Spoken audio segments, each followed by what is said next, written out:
tiempo vamos, votamos y elegimos. No es posible una democracia cuando en nuestros territorios se están violando los derechos humanos, ¿no? Y lo que hemos encontrado, ya lo que hemos escuchado de Horacio, de Beatriz y luego nos compartirá Lisbeth, nos alertan sobre que acá hay una práctica que está siendo sistemática, ¿no? De hecho, en los últimos 20 años, ¿no? En el campo de los conflictos socioambientales u otro tipo de conflictos que se han estado dando en el país, hay más de 160 personas que han sido asesinadas y en ninguno de estos casos hay una sentencia condenatoria al interior del país nacional. Tenemos una, que es el caso Suso, y que es de un comité de derechos humanos, por el asesinato por la espalda de dos campesinos que se estaban manifestando en Ayacucho por el tema del agua. Entonces, un elemento consustancial a esta fragilidad democrática que tenemos en el Perú es la impunidad, ¿no? Entonces, no solamente es la historia de los 20 años, sino que estamos hablando también de la historia de los 20 años de conflicto armado interno, donde todavía venimos arrastrando esos juicios y venimos arrastrando 21,000 desaparecidos que todavía sus familias no saben dónde están y no se asignan los presupuestos suficientes para los planes de búsqueda, ¿no? Y estamos hablando no de los 20 años, sino de 30, de 40 años atrás, ¿no? Imagínense 40 años buscando un familiar.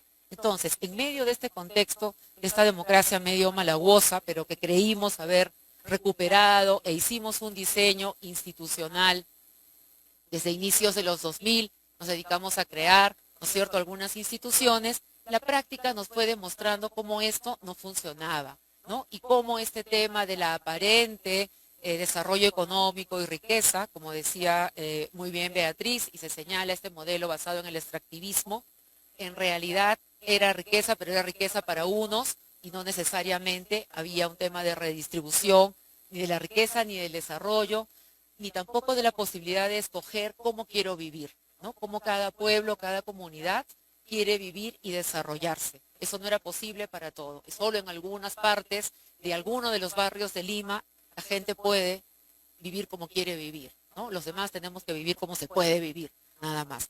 En fin, entonces hay un conjunto de elementos que están ahí que han ido socavando también nuestra democracia. Y la parte más extrema se viene a mostrar justamente a partir del 7 de diciembre, con las manifestaciones y las movilizaciones que se van a dar y la intervención del Estado peruano, ¿no?, conducido por la Presidenta de la República, ordenado al ejército y a las fuerzas policiales, ¿no? Eso es importante tenerlo en cuenta porque estamos hablando ahí de una cadena de mando, ¿no? La cabeza, que es la Presidencia de la República, los ministros de Estado, en ese momento era el ministro de Defensa Otárola, ¿no?, y el ministro del Interior, que ya no estaba en ese momento, pero que sí estuvo luego para las distintas ciudades. En la primera intervención, que fue Ayacucho, no.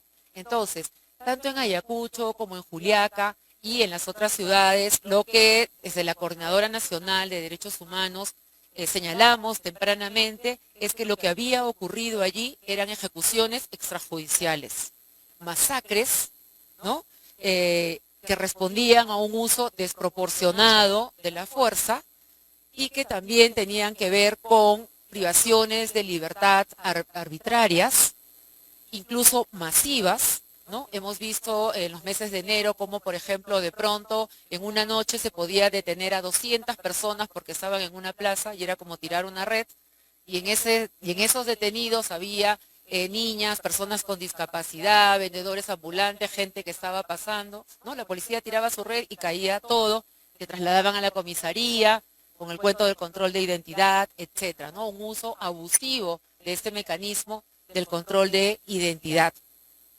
Y también, además, esto ocurrió también, por supuesto, con el allanamiento a San Marcos y también a la Confederación de Campesinos del Perú, ¿no?, que además está casualmente, ¿no?, justo involucra a poblaciones que fueron también las poblaciones más afectadas durante el conflicto armado interno. Por eso se habla de que esta intervención, este uso desproporcionado de la fuerza, no solamente es una vulneración en ese sentido, sino que además es una vulneración al derecho a la igualdad. Y tiene una vulneración al derecho a la igualdad porque este uso de la fuerza letal es discriminatorio. Se concentra sobre determinadas poblaciones, ¿no?, campesinas, rurales, en determinada ocupación del territorio, en la zona sur del país, y también es muy estigmatizada, ¿no? A la que principalmente fácilmente se le coloca el nombre de terrorista, ¿no? Y se terruquea de manera permanente. Es más, parte del análisis que hace el Estado peruano para diseñar su intervención, es decir, justamente los que están movilizados son terroristas. Esto es una sonada terrorista, ¿no? Vayan y acaben con ellos, más o menos, fue la consigna. Digo yo, no lo habré escuchado, pero pareciera que esa fue, ¿no? Entonces, obviamente lo que encontramos allí tiene que ver con esto, y no solo hablamos de ejecuciones extrajudiciales o de masacres por el tiempo en el que ocurrieron, el territorio, el espacio en el que se dieron y el número de personas que fueron privadas de la vida, ¿no? Este es un Estado que no valora la vida, el valor de la vida está depreciado en el Perú, ¿no? Sino que también este uso desproporcionado de la fuerza tiene que ver con esa noción que les decía, ¿no? De quiénes son estas víctimas. Y lo que se encuentra como evidencia no es solo un discurso que me puede parecer a mí, a Pedro, a Horacio, de repente a Beatriz, no, sino que hay una evidencia que te dice los cuerpos siempre hablan, aunque las personas estemos muertas, nuestros cuerpos van a hablar, ¿no? Y el cuerpo de esas personas ejecutadas han hablado, sus cuerpos han hablado, ¿no? Y entonces los proyectiles de armas de fuego se han encontrado justamente ubicados de la cintura hacia arriba, principalmente, ¿no? Entonces eso quiere decir que las personas que dispararon a matar, no dispararon a disuadir, no te tiraron al pie, no te tiraron, ¿no? A diferencia de lo que es el patrón cuando estamos hablando de un enfrentamiento. Cuando hay un enfrentamiento, uno encuentra las heridas, ¿no? O si es que hubiera un cadáver, uno encuentra que están en las extremidades, generalmente, ¿no? Y eso tampoco lo decimos nosotros, esto ya es producto de estudios que se ha hecho como resultado, digamos, de las masacres que tiene la Corte Penal Internacional, de lo que ocurrió en Ruanda, la de Yugoslavia, etcétera, ¿no? Cuando hay enfrentamientos, ¿dónde van los proyectiles? Cuando no hay enfrentamientos y hay ejecuciones, ¿dónde caen? Caen de la cintura para arriba o principalmente a la altura de los muslos, donde también podemos ocasionar muerte, ¿no? Entonces estamos hablando del uso de armas de guerra, pero además que se usaron a voluntad, se llama. ¿Y cuál era la voluntad?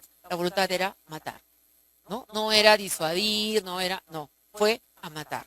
Y eso es lo que el día de hoy estamos intentando que se logre una investigación que sea con celeridad, célere, o sea, que sea a cargo de autoridades jurisdiccionales especializadas, jueces imparciales, pero eso es lo que quisiéramos que sea. Pero en realidad, ¿no? En este proceso por buscar justicia, tanto para estas 49 personas que fueron ejecutadas, como para las otras casi 20 adicionales que murieron en la circunstancia de que había una ruta tomada y no podían pasar, no tenían acceso, o el caso de los soldados, ¿no es cierto?, en Puno, ¿ya? En todos estos casos, la búsqueda de la justicia está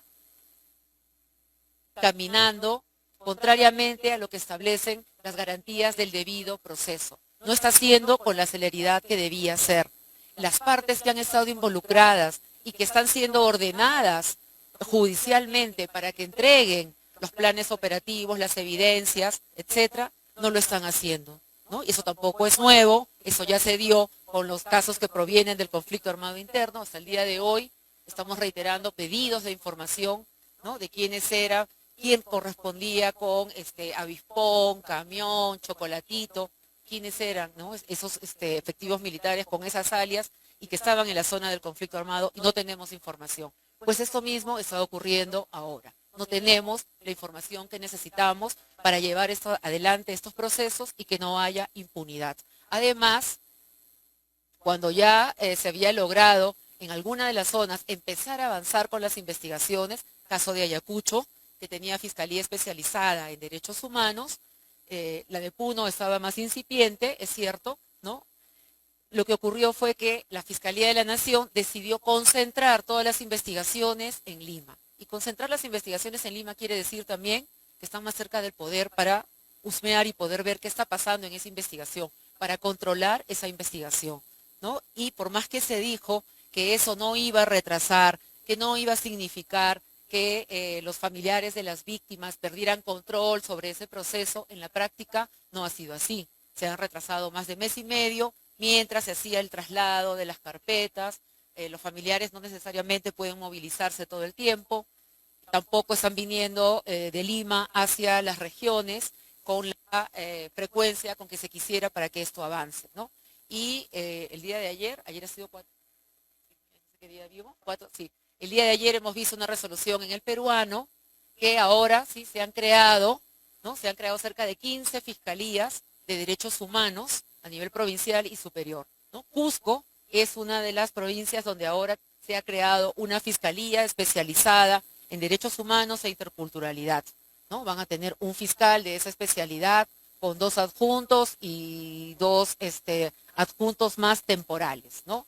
Entonces, pareciera que hay una respuesta ahí, pero eso no es para ver las causas que en este momento están en el proceso, ¿no? Entonces, hay un entrampamiento en lo que tiene que ver con el avance de la justicia. Por eso es muy importante la recomendación que hizo la Comisión Interamericana de Derechos Humanos cuando le dice al Estado peruano, mira, yo he encontrado que tú has violado acá un montón de cosas, pero ¿sabes qué? Yo como Comisión Interamericana quiero ayudarte a que puedas responder en tu país en términos de justicia, a que no haya impunidad, a que puedas avanzar con tu democracia, ¿no? Le tiende un puente y le dice, le sugiere que además de capacitación y otras medidas técnicas en las que puede apoyar la comisión, le dice también podemos apoyar con la creación de un grupo internacional de expertos, ¿no? Eso ha ocurrido también ya en otros países. Es decir, son expertos en términos de justicia que vienen, no reemplazan a la justicia nacional, acompañan a la justicia nacional, acompañan, ¿no? O sea, van chequeando cómo se va dando el avance y cómo se va investigando, ¿no? Eso hasta ahora no hay una respuesta del Estado peruano, no se ha logrado, pero creemos que sería una medida importante que podría ayudarnos a garantizar un poco menos de impunidad. Ojalá justicia, ¿no? No necesariamente, pero ahí está. Y el otro gran tema, que también lo han mencionado acá, es el tema también de los heridos, ¿no? Entonces, no es solo la atención inmediata cuando se produce la herida en ese momento, que dicho sea de paso ha sido súper deficiente y que en muchos establecimientos de salud, el personal de salud, así como lo hay buenos, hay mucho personal de salud que en vez de atendernos adecuadamente, todavía hemos sido atendidos negligentemente, ¿no? Porque sentían que tenían que castigarnos por haber estado marchando, ¿no? Como quien dice, ya bien, ¿no? Eres, ya, ahora jódete, pues, que te duela, ¿no? Si tuviste agallas para ir a marchar, ahora espera, y no te atienden, ¿no? Es como cuando una mujer llega al servicio con un aborto en curso. Como has hecho algo indebido, entonces espera, medio desángrate. Si tengo anestesia, no te la pongo para que te duela y aprendas que no se aborta, ¿no? Entonces, el sistema de salud quiere jugar también un rol disciplinador de la ciudadanía, en términos de obligar a la ciudadanía a renunciar a un derecho que es absolutamente legítimo, un derecho humano, que es el derecho a la protesta pacífica, a movilizarnos, ¿no? Incluso también cuando se toma una ruta, etcétera, se hace porque no hay la posibilidad de encontrar una respuesta en el funcionario del Estado y uno ha usado el mecanismo que está previsto en el sistema de administración, pero no hay respuesta.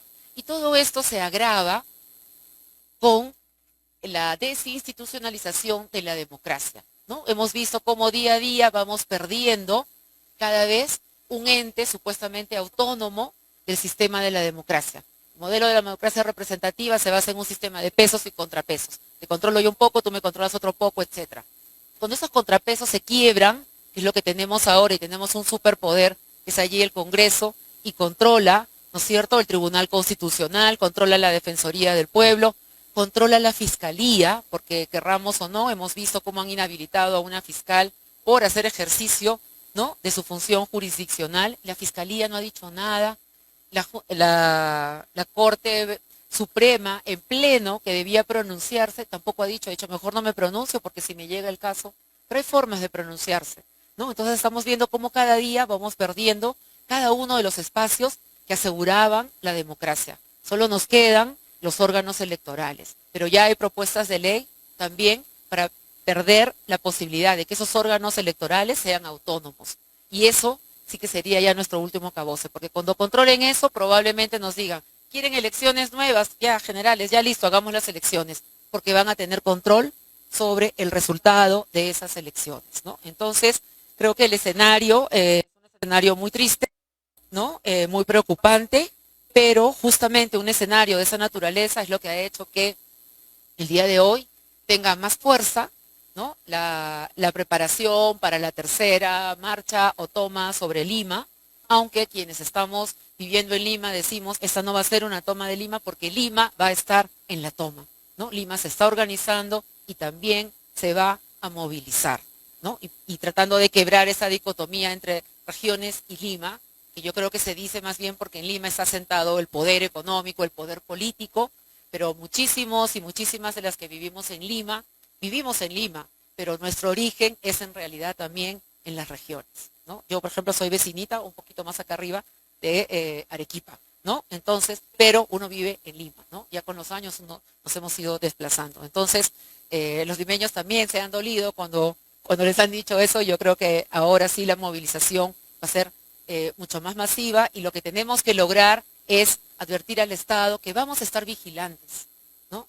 Que vamos a estar vigilantes sobre cómo se va dando la movilización, para que no se cometan todos los abusos que el día de hoy estamos lamentando, que han señalado muy bien, además de las ejecuciones, masacres, la privación de libertad, tortura, violencia sexual, pero eso no se habla mucho, etcétera, y obviamente la víctima no va a salir a declarar y darnos la cara, pero tenemos registrado casos de violencia sexual en la detención, ¿no? Privación de útiles de higiene menstrual para las mujeres, un conjunto de cosas que constituyen realmente serias violaciones a los derechos humanos. Entonces nuestra invocación y nuestra invitación también es eso, ¿no? A mostrar que estamos vigilantes y que no se puede producir, el Estado peruano no puede salir a reprimir el uso legítimo de un derecho como es la protesta.